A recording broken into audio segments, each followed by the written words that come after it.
สบายดีแฟนครับคลิปนี้เราจะให้แฟนคลับเฮามาชมเกี่ยวกับกิจกรรมดีๆการปั่นรถถีบเพื่อสุขภาพและการปั่นรถถีบเพื่อรักษาสิ่งแวดล้อมและก็เพื่อชมวิวทิวทัศน์เส้นทางที่เราจะไปในครั้งนี้แม่นจะมุ่งหมายไปเมืองนากายแข่งคำมวนเมืองนากายก็เป็นเมืองนึงที่มีเอกลักษณ์ที่มีภูผาป่าดงที่มีความงดงามและเหมาะสมแก่กับนักปั่นรถถีบที่ว่าปั่นขึ้นภูและก็ชมวิวทิวทัศน์ซึ่งว่าการเดินทางครั้งนี้ก็มีทีมนักปั่นสโมสรลูกสีโคตรที่ได้มาปั่นนำกันในครั้งนี้บึงซึ่งบรรยากาศก็จะเห็นได้ว่าการปั่นมาครั้งนี้ก็มีภูผาหลายสลับซับซ้อนกันฉะนั้นการปั่นก็เป็นการปั่นแบบชิวๆเพื่อเป็นมิตรต่อกับสภาพแวดล้อมและก็เบิ่งทิวทัศน์ไปพร้อมถือว่าบรรยากาศในการปั่นนี่เราจะพบเห็นต้นไม้ที่มีความเขียวงามและก็มีความสภาพแวดล้อมที่สะอาดบรรยากาศดีหลายเนาะถ้าว่าไผบ่เคยไปหรืออยากสนใจไปก็มาลองปั่นเบิ่งเนาะซึ่งเราจะเริ่มต้นจากตัวเมืองนากายไปฮอดจุดหมายปลายทางเฮาพุทธฮูปซึ่งจะเป็นไฮไลท์นึงที่จะไปรับชมในพื้นที่นั้นซึ่งเป็นไฮไลท์นึงที่นักท่องเที่ยวทั่วโลกหรือว่านักท่องเที่ยวต่างประเทศได้เข้ามาประเทศลาวก็จะมาแข่งขมวนและก็จะมาเป็นแลนด์มาร์คนึงมาถ่ายรูปและการปั่นมาครั้งนี้ก็เป็นการปั่นครั้งแรกของทีมงานที่มาจุดหมายปลายทางซึ่งระยะทางแม่น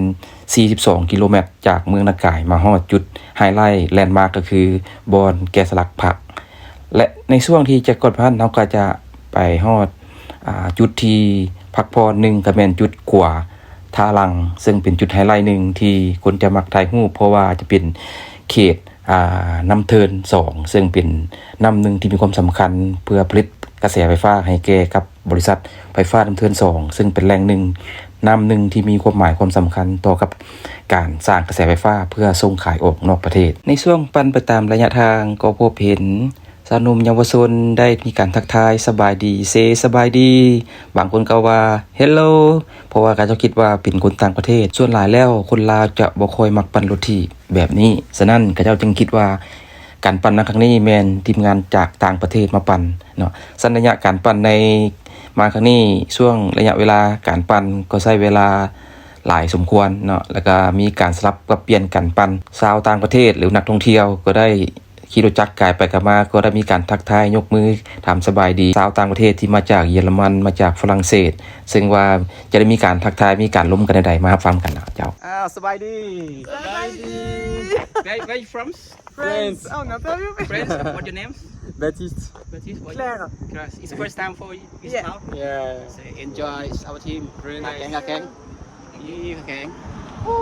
Bye bye. สบายดี Where you from?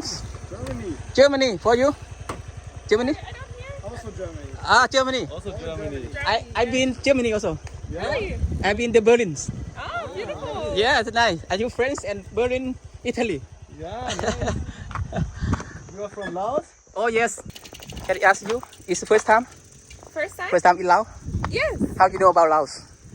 Travel friends? Friends? Yes. What thing that important for you visit now? The people. You, like you. Okay. People, beautiful. What's your name? So nice. What's your name? Leah. Pardon? Leah. Leah. Yes. Enjoy. Thank okay. you.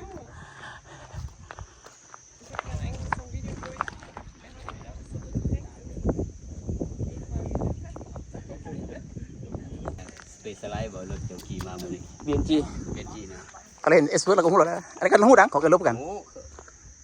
เขาก็ลบกัน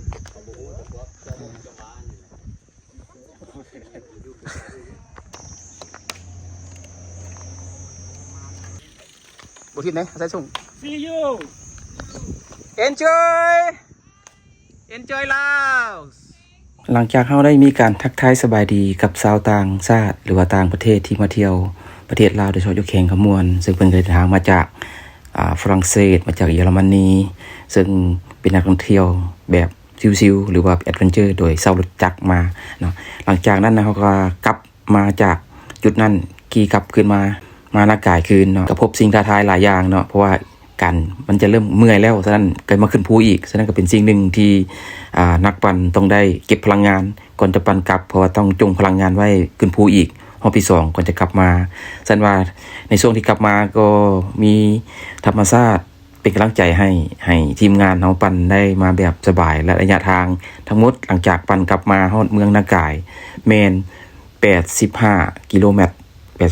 ซึ่งใช้เวลาไป3ชั่วโมงกว่าๆในนึงฉะนั้นการปั่นครั้งนี้ก็ถือว่าเป็นการปั่นแบบชิลๆเบิ่งธรรมชาติแบบอนุรักษ์ไปพร้อมแล้วก็เป็นเส้นทางหนึ่งที่อยากสักชวนนักปั่นทุกที่ทั้งมืออาชีพและมือสมัครเล่นควรไปปั่นเพราะว่าเฮาจะได้ความรู้สึกที่มีความแตกต่างและเฮาสิได้มีการปั่นขึ้นภู